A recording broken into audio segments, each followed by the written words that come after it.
Assalamualaikum warahmatullahi wabarakatuh. Alhamdulillahi rabbil alamin wa bihi nasta'in ala umuri dunya waddin.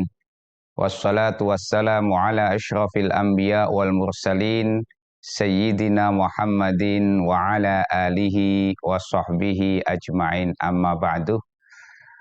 Para pemirsa, kaum muslimin muslimat semuanya yang berbahagia, pada kesempatan kajian tafsir Marah Labid kali ini akan mengambil tema menjemput pertolongan Allah Subhanahu wa taala. Maka Al-Fakir, ya, saya Abdul Mustaqim mengambil ayat 45-46. Sebagaimana kita ketahui bahwa manusia hidup ini sudah punya persoalan. Mulai dari persoalan yang sederhana sampai persoalan yang kompleks dan bahkan yang sangat complicated. Tentu kita sebagai manusia tidak bisa menyelesaikan persoalan-persoalan tersebut tanpa pertolongan Allah Subhanahu wa taala. Terlalu berat kalau semua urusan kita sendiri yang menyelesaikan. Oleh sebab itu, Al-Quranul Karim memberikan tuntunan kepada kita cara menjemput pertolongan Allah dalam rangka menyelesaikan problem-problem kehidupan. Salah satunya diisyaratkan di surat Al-Baqarah ayat 45-46. A'udzu billahi minasyaitonir rajim. Bismillahirrahmanirrahim. Wasta'inu bis-sabri was-salah wa innaha lakabiratun illa 'alal khashi'in. Wasta'inu. Kata wasta'inu itu punya faedah carilah olehmu pertolongan. Kalau saya menerjemahkan secara mudah, jemputlah olehmu pertolongan Allah, ya. Wasta'inu, ya, bis-sabri was-shalah. Cara menjemput pertolongan Allah itu dengan apa? Pertama adalah di ayat tadi dikatakan bis-sabri, dengan kesabaran. Sabar itu apa? Kata Syekh Nawawi Al-Bantani, ai bihabsin nafsi anil ladzat. Menahan diri dari terburu-buru untuk bernikmat-nikmat. Maka orang yang sabar sebenarnya orang yang bisa menahan diri untuk tidak buru-buru menikmati sesuatu hasil. Sehingga ada pepatah, berakit-rakit ke hulu, berenang-renang ke tepian. Bersakit-sakit dahulu, bersenang-senang kemudian. Nah, ini kalau saya kontekstualisasikan maknanya kepada para mahasiswa, para santri, kalian, ya, kalau mau sukses, ya, mau menjemput, memperoleh pertolongan, ya harus bersabar. Tahan dulu kesenangan Anda. Selesaikan studimu dengan membaca, dengan berkonsultasi, dengan terus mengeksekusi skripsinya dan seterusnya. Jadi ini yang pertama, dengan kesabaran. Itu sebabnya ada ungkapan dari kalangan para ulama bahwa man sobaro zafaro. Siapa yang bersabar pasti sukses, meraih kesuksesan. Nah, ini yang pertama, ya. Memang sabar itu pahit, ya. Ada ungkapan dalam ucapan orang Arab, as-sabru kasibri, murun fi madzaqatihi walakin awaqibuhu ahla minal asali. Sabar itu pahit seperti broto wali. Tapi akibat orang yang bisa sabar, menahan diri, tabah, tahan bantingan, maka dia akan memperoleh kesuksesan yang indah, yang manis, ya bahkan lebih manis dari madu. Itu bahasa metafornya seperti itu. Jadi cara menjemput pertolongan Allah dengan sabar. Dan ini kalau dianalogkan, dipraktekkan dalam kehidupan Bapak Ibu, para pemirsa, ya termasuk sabar dalam mendidik putra-putri kita, dalam mendidik para mahasiswa, dalam berorganisasi. Ya ini berorganisasi ini kalau nggak sabar ada satu titik mutung, ya akhirnya keluar nggak aktif kan itu ya. Pokoknya kesabaran ini menjadi satu konsep yang universal, menjadi resep kita untuk cara menjemput pertolongan Allah. Man sabara dzafara. Tahan, termasuk puasa. Sekarang kita sedang puasa. Puasa ini kan juga sedang berlatih kesabaran, sehingga Nabi katakan dalam hadis riwayat Imam Ibnu Khuzaimah melalui sahabat Salman Al-Farisi, ya Ramadan ini, Ramadan sebagai bulan puasa adalah syahrus sabri, bulan kesabaran, ya. Sehingga sekali lagi ini cara menjemput pertolongan Allah dengan kesabaran. Biasanya begini para pemirsa, kalau saudara sedang punya cita-cita, hampir bosan menunggu kesuksesan, tapi Anda tahan sedikit saja, itu pertanda bahwa kesuksesan sudah ada di depan mata Anda. Kalau saya tidak salah ingat, itu ada seorang ulama kiai pernah berkata, kalau Anda tingkat kesabarannya sudah hampir habis, itu pertanda kesuksesan sudah mau datang. Ibaratnya ketika Anda sedang menunggu bertamu ke rumah orang, lalu nunggu lama, Anda hampir bosan, itu padahal tuan rumahnya baru saja mau buka pintunya. Nah, disitulah kita diuji betul-betul ya. Maka jangan pernah putus asa, sebab putus asa adalah dosa. Kalau putus cinta itu biasa. Nah, sehingga ini teman-teman, ya baik pemuda, kita semuanya dituntut cara menjemput pertolongan Allah, salah satunya dengan sabar. Yang kedua apa?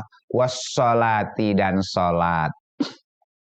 Jadi sholat itu ternyata menjadi cara, keyword kita untuk menjemput pertolongan Allah.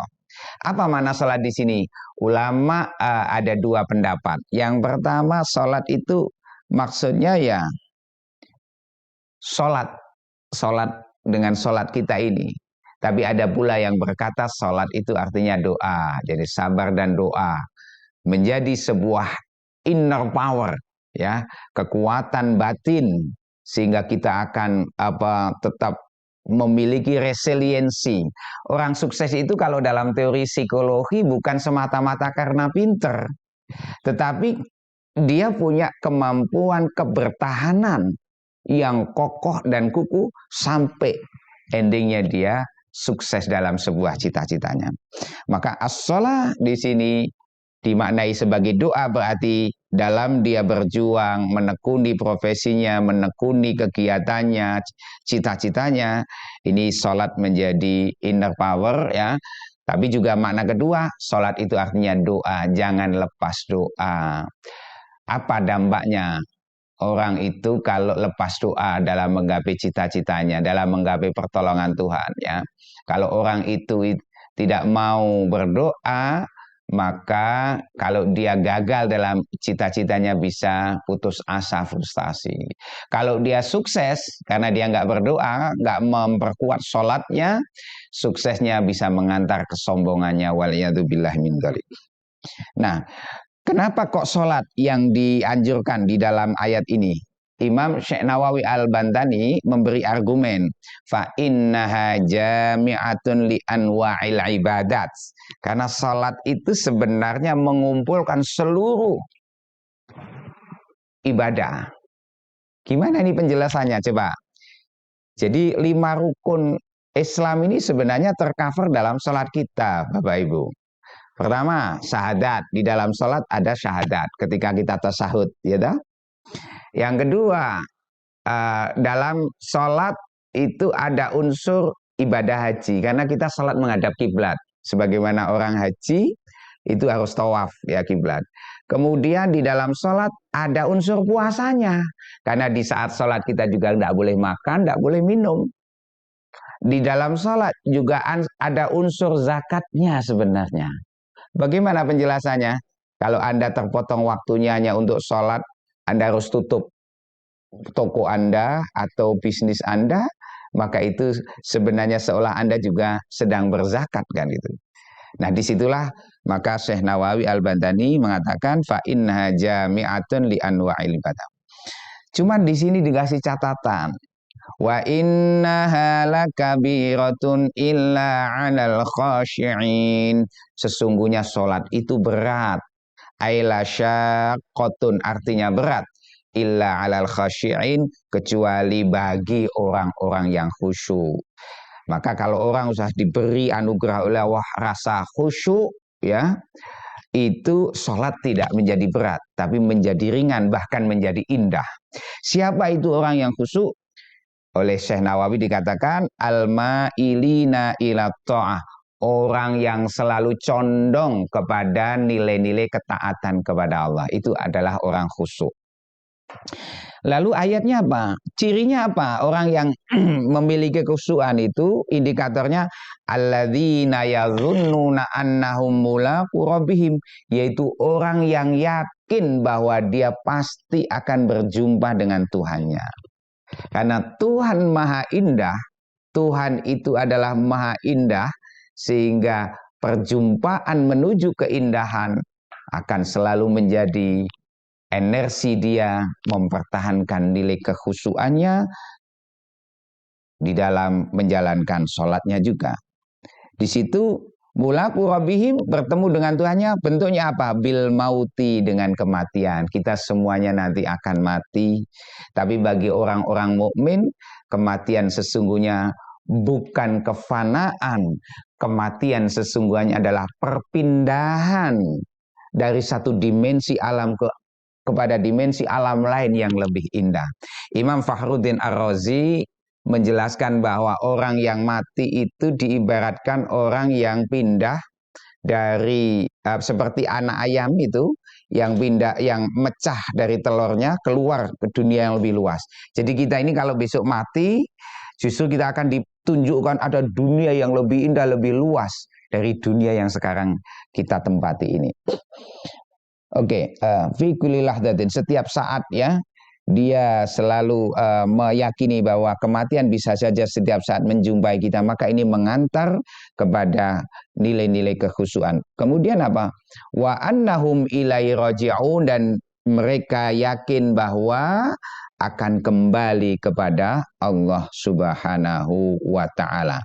Nah, inilah orang-orang yang dianugerahi oleh Allah sifat kekhusyuan. Dia memiliki keyakinan yang sungguh-sungguh bahwa dirinya pasti berjumpa kepada Allah dan pasti kembali kepada Allah.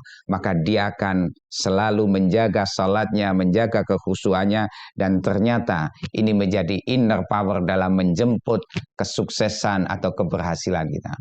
Sehingga saya sendiri selalu wasiat ya, kepada para mahasiswa bimbingan saya, kalau Anda kesulitan misalnya proposalnya ditolak oleh pembimbing saudara, mencari data kok sulit, menganalisis data risetnya kok ruwet begitu, silakan sholat hajat 2 rakaat, mohon kepada Allah supaya difutuh sehingga hati pikiran jernih, bisa memperoleh kemudahan di dalam mengerjakan risetnya demi cita-cita studi yang sedang kalian kejar ya.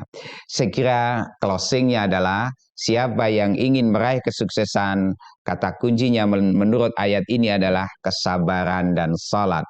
Salat dan sabar, dua hal yang tak terpisahkan untuk menggapai kesuksesan, menjemput pertolongan Allah Subhanahu wa taala. Wallahul muwaffiq li aqwamit thoriq. Wassalamualaikum warahmatullahi wabarakatuh.